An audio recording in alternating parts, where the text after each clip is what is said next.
I grew up in Framingham, and I would watch the marathon run by every year. And I would think, I want to do that someday.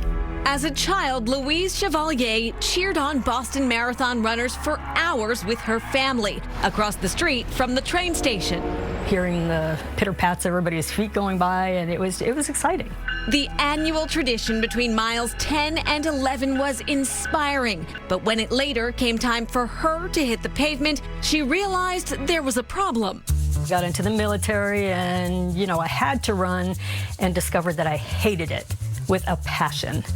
And so that was that. Louise served as a mechanic in the U.S. Air Force for 6 years. I liked climbing all over the planes and the wings and everything. It was exciting.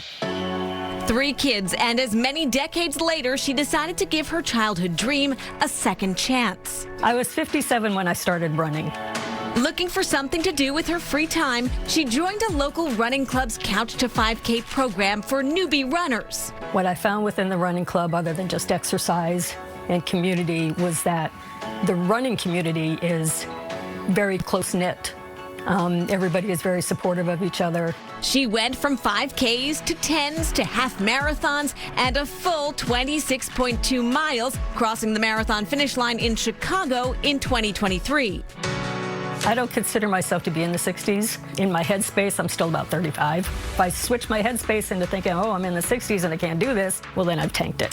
That mindset paid off, and in 2026, she made it onto Camp Shriver's Boston Marathon team. They're a free summer camp, all-inclusive for kids who are 8 to 12, for low-income kids. Founded in 1962 by Eunice Kennedy Shriver in her own backyard, Camp Shriver was a precursor to Special Olympics. Nobody's left out, which is very important. After a long respite, the camp was reinstated in 2006 on the UMass Boston campus, welcoming 150 campers of all abilities each summer.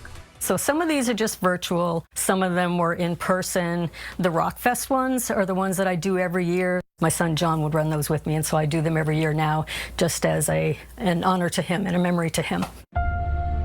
Chevalier won't run Boston alone. She will take each step in tribute to her son John, who died in 2020. He used to run with me, and then I talked him into a couple of 5Ks with me and a few other races, and he knew how much I wanted to run Boston.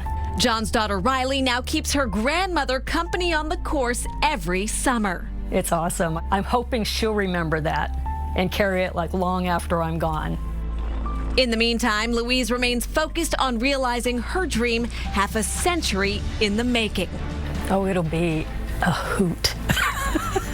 It'll be fantastic. I can't wait.